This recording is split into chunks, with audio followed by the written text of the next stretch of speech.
नमस्कार, आप देख रहे हैं TTN 24 और मैं श्रुति दुबे। खबर आ रही है लखनऊ से, जहां शहादतगंज के मंसूर नगर में रोजेदारों ने रामनवमी की यात्रा का भव्य स्वागत किया। आपको बता दें कि मंसूर नगर के रोजेदार हिंदू मुस्लिम भाईचारा की मिसाल बने। शरबत की सबील लगाकर यात्रा में शामिल श्रद्धालु को शरबत और पानी के पाउच बांटे गए। आपको बता दें कि रामनवमी की यात्रा अशरफाबाद से शुरू होकर विक्टोरिया स्ट्रीट, बाजार खाला, नौबस्ता होते हुए मंसूर नगर से अशरफाबाद तक वापस गए।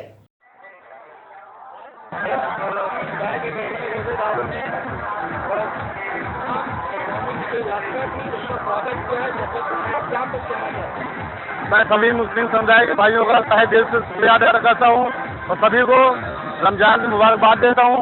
अब मैं कहता हूँ कि यूपी में ऐसा ही भाईचारा बना रहे, सभी हिंदू मुस्लिम भाई एक जुटकर सारे त्यौहार मनाए। जैसे कि आज हमने देखने को मिला मंसूर नगर चौराहे पे हमारे सभी मुस्लिम समुदाय के भाइयों ने जैसे हर्षोल्लास के साथ यहाँ पे सबील लगाई और शरबत और पानी बंटवाया, इससे बहुत अच्छा लगा। अशरफाबाद राम जन्मोत्सव समिति सभी मंसूर नगर के मुस्लिम भाइयों का तहे दिल से शुक्रिया अदा करती है। खबर आ रही है कानपुर से, जहां कल्याणपुर बैरी में भगवान रामचंद्र जी की शोभा यात्रा बड़ी धूमधाम के साथ निकाली गई। इस शोभा यात्रा में हजारों लोगों ने भगवान राम के जयकारे लगाए। इस शोभा यात्रा में मधुराम जी, डॉक्टर R.K. द्विवेदी, गणेश शंकर जी, अभिषेक जी, शुभम पटेल, कृष्ण कुमार मिश्रा आदि लोग शामिल हुए। और ये यात्रा कहाँ से स्टार्ट होगी, कहाँ तक जाएगी? कानपुर पश्चिम जिले प्रभाग से विश्व हिंदू परिषद और बजरंग दल के तत्वावधान में ये राम जन्मोत्सव की शोभा यात्रा नारायणी गेस्ट हाउस से प्रारंभ होकर सिंहपुर, ईश्वरीगंज, नवशील धाम होते हुए इंदिरा नगर होते हुए यहीं पे आके समाप्त हो। जनता को जी जागरूकता राम हमारे प्राण हैं, भारतवर्ष के कण कण में विद्यमान है। हमारा सनातन धर्म अगर प्राणमय है तो प्रभु श्री राम की वजह से है। हम इस बिना पे उनका स्मरण करते हैं, साथ ही साथ आगे आने वाली पीढ़ी उनके आदर्शों का अनुकरण करे, ये स्मरित कराते हैं। क्या वजह है जो रामनवमी पर ही यात्राएं निकाली गई? आज ही के दिन इस पुनीत अवसर पे भगवान श्री राम ने मनुष्य रूप में अवतार लिया था और धर्म की प्रतिष्ठा के लिए अधर्म को नष्ट करते हुए धर्म को प्रतिस्थापित किया और समाज में लोक लुभावन नहीं, जनहित परक राज्य की स्थापना की थी।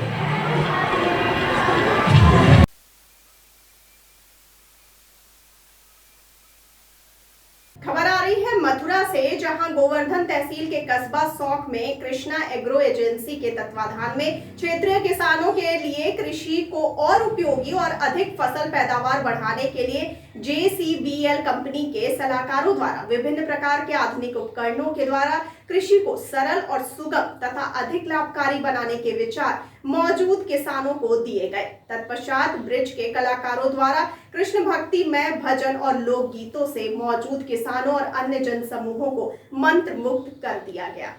नमस्कार, आप देख रहे हैं टाइम टीवी न्यूज़ 24। मैं हूं राजू कश्यप। आज हम मौजूद हैं मथुरा के गोवर्धन तहसील अंतर्गत कस्बा सौंप में, जहां पर आज ग्राहक मेगा मीट का आयोजन किया गया है, जो कि कृष्णा एग्रो इंडस्ट्रीज के द्वारा किया गया है। और जहां पर एक विशेष रंगारंग कार्यक्रम आज जो ब्रज की भावनाओं को, ब्रज के कहते हैं, ब्रज की जो पुराणों से चली आ रही परंपराएं हैं, उन्हें यहाँ कलाकारों के द्वारा प्रस्तुत किया गया है और जिनका बड़ा ही आनंद यहाँ भक्तों ने आज उठाया है। जो किसान आज खेत से आए हुए थे, उन्होंने आनंद लिया है। किस प्रकार से अनुभूति हुई है और जो यहाँ के कलाकार हैं, जो भारत ही नहीं बल्कि देश विदेश में भी जाकर के अपनी प्रस्तुतियों के बल पर ब्रज ही नहीं वरन पूरे भारत देश का नाम रोशन करते हैं। आइए जानते हैं इनसे किस प्रकार का अनुभव भारत और अन्य देशों में इनका रहता है। हमारे साथ सबसे पहले जुड़ चुके इस मंडली के जो मुख्य हैं, जो इन्हें संचालित करते हैं, इन्हें मार्गदर्शन करते हैं। जी, क्या नाम है सर आपका? तो जैन साहब, आप देश विदेश में जाते हैं, भारत में भी प्रोग्राम करते हैं, किस प्रकार का अनुभव रहता है?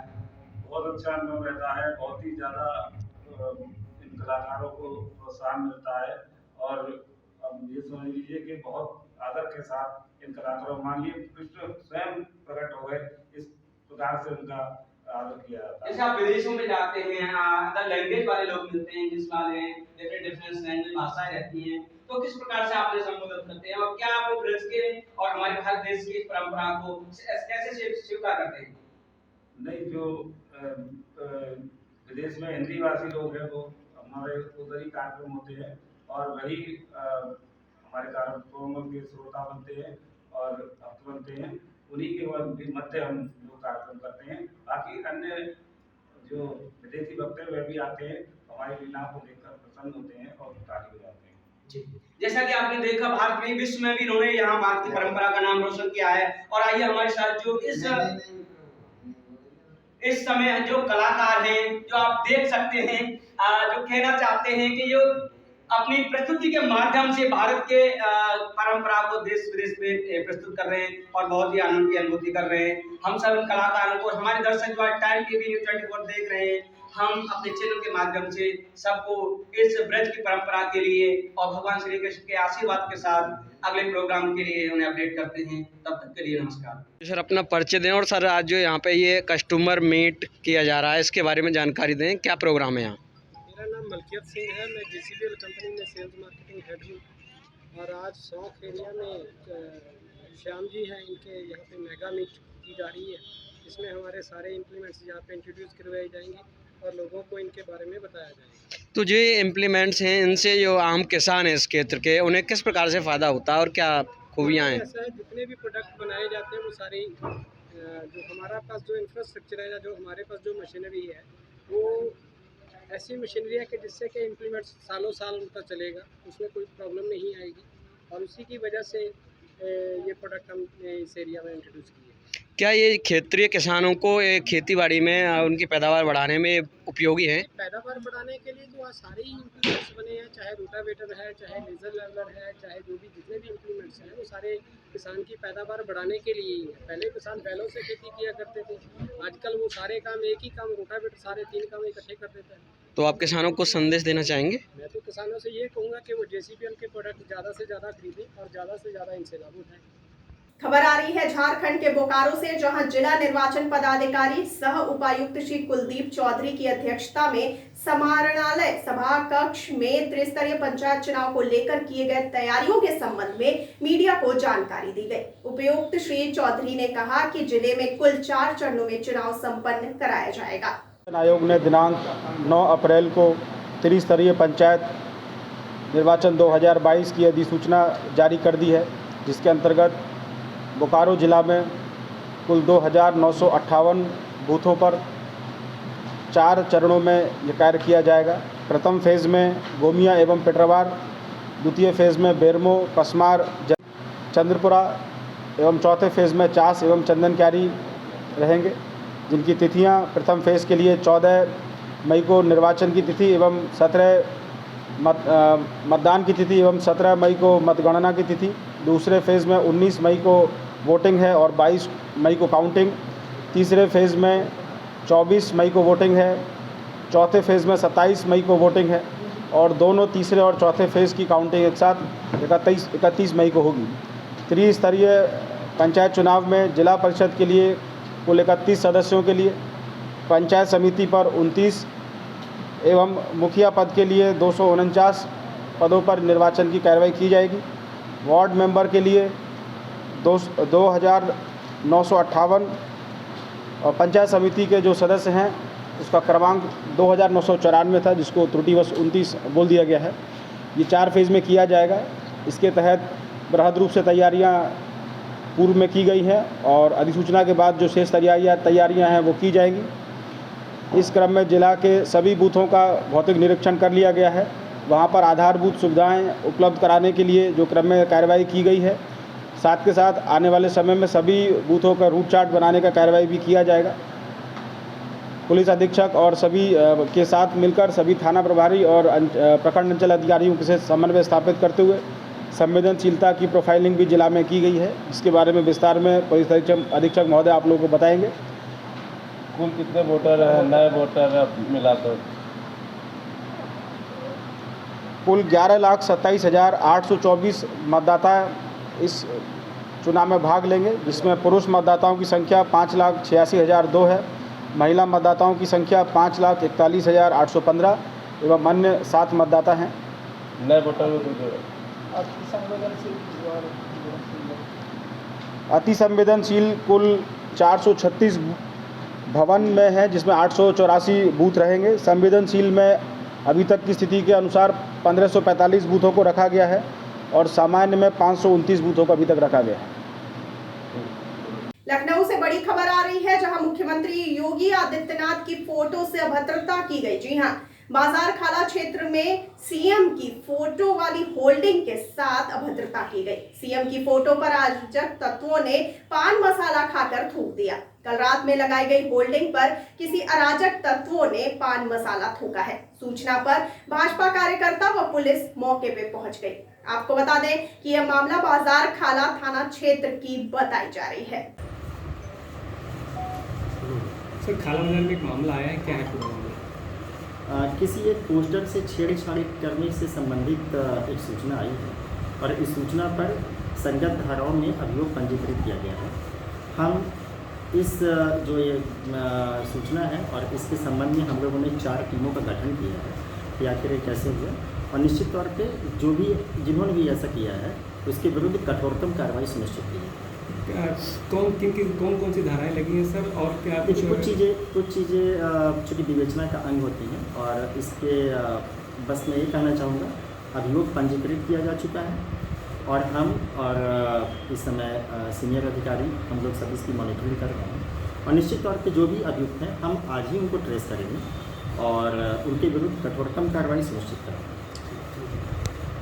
पूरा परिचय दे दीजिए। मैं भारतीय जनता युवा मोर्चा का मंडल अध्यक्ष हूँ का, और मैं सागन में रहता हूँ, पीछे ही रहता हूँ। और जैसे कि ये संज्ञान में मामला है योगी आदित्यनाथ जी की पिक पे देखिए जिस तरह मसाला पीसा गया है, तो ये सूचना मिली। हमारे भाई है लकी तो इनका नाम है, इन्होंने तत्काल हमको बताया। हमारा सुबह फोन आया, कल रात को 11:30 बजे होने लगी है और कल रात की सब ठीक था। ये करीबन 3-4 के बीच की घटना है। उसके बाद जब ये सुबह पता चला तो जब फोटो वगैरह वीडियो वगैरह वायरल हुई तब हम लोग जिसके संगठन के हमारे पश्चिम मंडल 4 के पदाधिकारी युवा मोर्चा के तत्काल पहुंचे और प्लस दूसरी चीज सामने जो कैमरे हैं वो चेक किया जा रहा है। क्या लगता है किन लोगों ने ऐसी हरकत की? अब ये लगता है किन लोगों ने की है, ये तो पागलपन ही समझिए इसको। जो ये विश्व की अच्छी भगवा यात्रा हो रही है उसके जलनी में ये हुआ है, उसको यही समझा जा सकता है। तो पुलिस को सूचना दिया फिर पुलिस को तुरंत सूचना दी। पुलिस भी काफी काम कर रही है, कैमरे चेक कर रही है और सामने उधर की भी कैमरे चेक हो रहे हैं। पुलिस को पूरा मामला कोई पहचान हो पाई है? अभी पहचान नहीं, अभी कैमरे फुटेज भी चेक किए जा रहे हैं, अभी पहचान नहीं।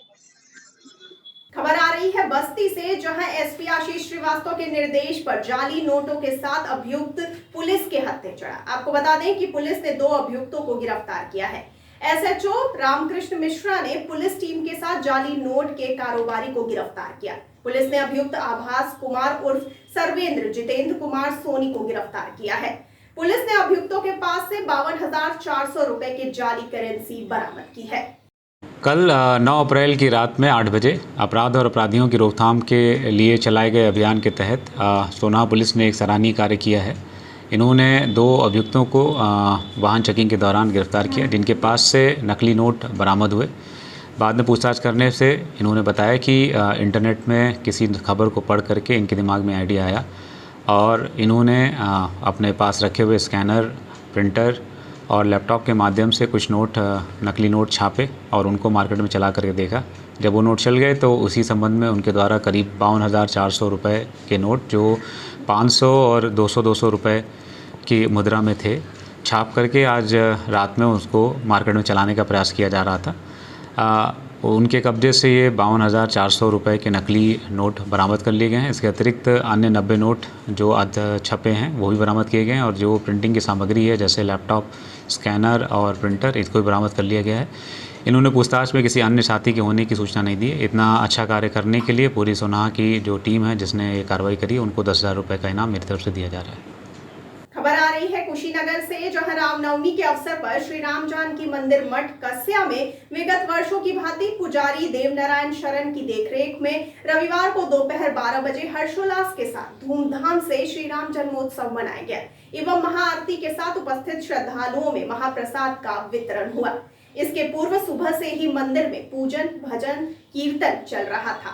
खबर आ रही है गुरदासपुर से, जहां जिले के भुल्लर गांव के परिवार के साथ काम करते हुए 4 साल पहले गुरमेश सिंह पर बिजली गिरी थी, जो 3 बच्चों के पिता हैं और राजमिस्त्री का काम करते थे। लेकिन अब वह लगातार 4 साल से ऐसा कर रहे हैं। लंबे समय तक बिस्तर पर पड़े हैं और गुरमेश सिंह को 4 साल से पेशाब की नली भी लगी हुई है। गुरमेश की बेटी ने समाज सेवियों से ज्यादा मदद नहीं मांगी, केवल अपने असहाय पिता की बीमारी के इलाज के लिए, ताकि उसके पिता ठीक हो सकें और साथ ही साथ हमें एक अच्छे स्कूल में दाखिला दिला सकें और अपने बीमार पिता के सपने को पूरा कर सकें। ਇਹ ਮੇਰੇ ਪਾਪਾ ਨੇ ਇਹਨਾਂ ਦੇ ਸੱਟ ਲੱਗ ਗਈ, ਇਹਨਾਂ ਦੀ ਧੌਣ ਟੁੱਟ ਗਈ, ਸ਼ਟਰਿੰਗ ਦਾ ਕੰਮ ਕਰਦੇ ਉਦੋਂ ਦੇ ਇਹਨਾਂ ਦੀ ਧੌਣ ਟੁੱਟ ਗਈ। ਹੁਣ 4.5 ਸਾਲ ਹੋ ਗਏ, 4 ਸਾਲ ਹੋ ਗਏ ਮੰਜੇ ਤੇ ਜੇ। ਇਹਨਾਂ ਦੇ ਬਾਥਰੂਮ ਵਾਲੀ ਪਾਈਪ ਲੱਗੀ, ਲੈਟਰਿੰਗ ਬਾਥਰੂਮ ਉੱਪਰ ਜੇ। ਜ਼ਖਮ ਵੀ ਹੋਇਆ, ਇਹਨਾਂ ਦੇ ਪੱਸ਼ ਪੈ ਗਈ ਜੇ ਤੇ ਦੋਵੇਂ ਜਿਹੜੇ ਇਹਨਾਂ ਦੇ ਚੂਲੇ ਸੀ ਉਹਨਾਂ ਦੇ ਮਗਰ ਜ਼ਖਮ ਹੋ ਗਏ ਤੇ ਜਿਨ੍ਹਾਂ ਦੇ ਕਰਕੇ ਉਹ ਚੂਲੇ ਖਰਾਬ ਹੋ ਗਏ ਜੀ। ਪਾਪਾ ਮੇਰੇ ਦਾ ਹੁਣ ਇਲਾਜ PGI ਦੇ ਵਿੱਚ ਚੱਲਣਾ ਤੇ ਇੱਥੇ ਕੋਈ ਡਾਕਟਰ ਹੱਥ ਨਹੀਂ ਪਾਉਂਦਾ ਤੇ ਕਿਰਪਾ ਕਰਕੇ ਮੇਰੇ ਪਾਪਾ ਦਾ ਇਲਾਜ ਕਰਵਾਇਆ ਜਾਵੇ। ਘਰ ਦੇ ਹਾਲਾਤ ਬਹੁਤ ਮਾੜੇ ਨੇ। ਸੇਵਾ ਸੁਸਾਇਟੀ ਸੋਲ ਵਾਲੇ ਸਾਨੂੰ ਮਹੀਨੇ ਦਾ ਸੌਦਾ ਦਿੰਦੇ ਜੇ, ਬਾਕੀ ਹੋਰ ਕਿਸੇ ਨਹੀਂ ਸਾਡੀ ਮਦਦ ਕੀਤੀ।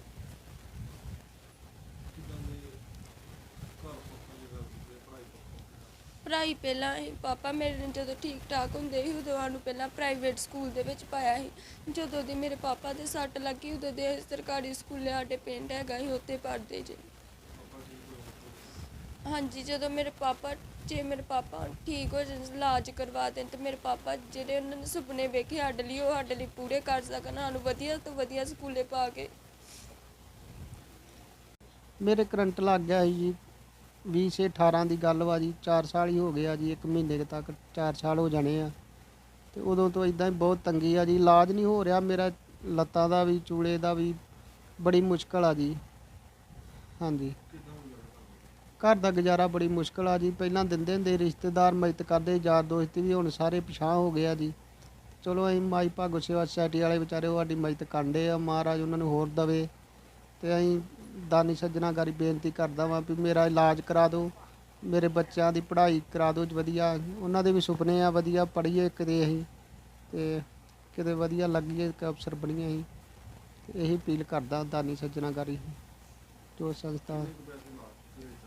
ਮੇਰਾ ਜੀ 10-12 ਲੱਖ ਰੁਪਏ ਦੇ ਲਾਗੇ ਲੱਗ ਗਿਆ, 6-7 ਲੱਖ ਦੇ ਲਾਗੇ ਸਾਡੇ ਕੋਲ ਬਿੱਲ ਹੈਗੇ ਆ। ਅੱਜ ਤੋਂ 11 ਕੁ ਹਸਪਤਾਲਾਂ ਦੇ ਵਿੱਚ ਮੈਂ ਇਲਾਜ ਕਰਾ ਚੁੱਕਾ, ਜਿਹਦੇ ਮੇਰੇ ਕੋਲ ਰਸੀਤਾਂ ਬਿੱਲ ਨੇ ਤੇ ਬੜੀ ਮੁਸ਼ਕਲ ਚੱਲਣ ਡਿਆ ਜੀ। ਹੁਣ ਸਾਰੇ ਲੋਕ ਪਛਾਹ ਹੋ ਗਏ ਆ, ਇਲਾਜ ਲੰਮਾ ਹੋ ਗਿਆ, ਇਹ ਕਰਕੇ ਹੁਣ ਕੋਈ ਫੋਨ ਚੁੱਕਦਾ, ਕੋਈ ਨਹੀਂ ਚੁੱਕਦਾ, ਇੱਦਾਂ ਨਹੀਂ ਦਿੰਦੇ ਹੁਣ ਮਦਦ ਨਹੀਂ ਕੋਈ ਕਰਨ ਡਿਆ ਜੀ ਰਿਸ਼ਤੇਦਾਰ। ਗੁਜ਼ਾਰਾ ਬੜੀ ਮੁਸ਼ਕਲ ਵਾ ਜੀ, ਇੱਦਾਂ ਹੀ ਜੇ ਕਦੇ ਹੋ ਦੇ ਖਾ ਲਈਦਾ ਵਾ, ਫਿਰ ਕੀ ਕਰਨਾ ਵਾ ਹੁਣ। ਆਂਢੀ ਗੁਆਂਢੀ ਵਿਚਾਰੇ ਉਹੋ ਜਿਹੇ ਹੁੰਦੇ ਆ, ਕਿਹਦੇ ਕੋਲ ਮੰਗੇ ਕਿਸੇ ਕੋਲ, ਆਪੋ ਆਪਣਾ ਹੀ ਸਰਦਾ ਸਾਰਿਆਂ ਦਾ। ਹਾਂਜੀ। बड़ी खबर संभल से आ रही है, जहां पुलिस को बड़ी सफलता हाथ लगी है। पुलिस ने मुखबिर की सूचना पर छापा मारकर कार्रवाई करते हुए 5 आरोपियों को गिरफ्तार किया है। IPL क्रिकेट का सट्टा लगाते हुए ये गिरफ्तारी की गई है। पुलिस ने 17,050 रुपए की नकदी, कैलकुलेटर, 23 मोबाइल एवं सट्टा पर्ची बरामद की है। गैंग का मुख्य सरगना फरार है। थाना नखासा के अंतर्गत IPL पर सट्टा लगाने वाले एक गिरोह को गिरफ्तार किया गया है। इसके 5 सदस्य शाहबेद, जहांगीर, हिलाल, फरार और जफर हैं। ये सभी दीपासराय थाना नखासा के रहने वाले हैं। इनके पास से कुल 23 मोबाइल, कुछ कैलकुलेटर और लैपटॉप और साथ में 17,000 रुपए नकद बरामद किया गया है। इन लोगों के द्वारा पूछताछ में बताया गया कि ये ऑनलाइन पेटीएम और अन्य एप्स की मदद से सट्टा लगाते थे और इसका कारोबार चलाते थे। इनके पूरे मॉडस ऑपरेंडी का अध्ययन किया जा रहा है। इनको गिरफ्तार करके माननीय न्यायालय भेजा जा रहा है। आगे इनके विरुद्ध गैंगस्टर एक्ट के अंतर्गत कार्रवाई की जाएगी। धन्यवाद। खबर आ रही है मुरादाबाद से, जहां शहर विधायक रितेश गुप्ता ने जलकल विभाग अधिकारियों पर ठेकेदारों से साठगांठ कर विभाग को 16 करोड़ का नुकसान पहुंचाने की बात मुख्यमंत्री को भेजे पत्र में की है। पत्र में विधायक रितेश गुप्ता ने आरोप लगाया है कि नगर निगम के इस विभाग में टेंडर के नाम पर खाना पूर्ति हो रही है, नहीं टेंडर पर हुए बिना ही भुगतान हो जा रहे हैं। इससे जहां विभाग को लाखों का नुकसान उठाना पड़ रहा है, विधायक ने सीएम से दोनों विभागों के टेंडरों की जांच कराकर कार्रवाई की बात कही है।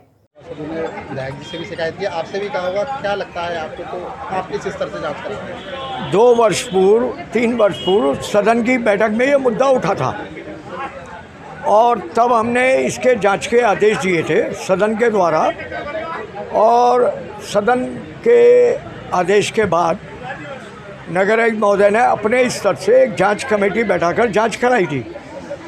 अब अगर उस जांच की रिपोर्ट अभी तक स्पष्ट तौर पे सदन में प्रस्तुत नहीं की गई है, अब वो सदन में प्रस्तुत की गई हो तब इसके बाद कुछ कहा जा सकता है। और माननीय विधायक जी ने जो आज शिकायत की है वो अपनी जगह बिल्कुल सही है, उनका अधिकार है, और मंडल आयुक्त महोदय इसकी जांच करें। और भी कई मामले ऐसे हैं जिनकी जांच होना प्रस्तावित है, सदन में ये मुद्दे कई बार उठ चुके हैं।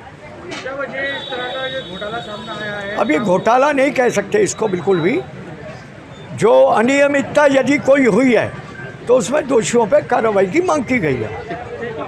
लेटर लिखा गया है जिसमें कहा गया है कि बिना काम के पैसा रिलीज हो गया, क्या है पूरा? मुरादाबाद नगर निगम में जलकल विभाग के द्वारा 19-20 में कुछ टेंडर निकाले गए थे। कुछ पार्षदों ने कल मेरे को आके इसकी शिकायत करी कि उनके वार्ड में काम नहीं हुए हैं। जो काम नहीं हुए हैं उनका भुगतान भी नगर निगम के द्वारा कर दिया गया है। तो उसी की जांच के लिए माननीय मुख्यमंत्री जी को, नगर विकास मंत्री जी को और माननीय कमिश्नर साहब को मैंने लिखा है। उसकी जांच कमिश्नर साहब के स्तर पे कराई जा रही है। जो भी दोषी होगा उसके खिलाफ कार्रवाई होगी। कितना घोटाला मान के चल रहा है? देखो कितना, अब ये तो जांच का विषय है, जांच के बाद ही पता चलेगा।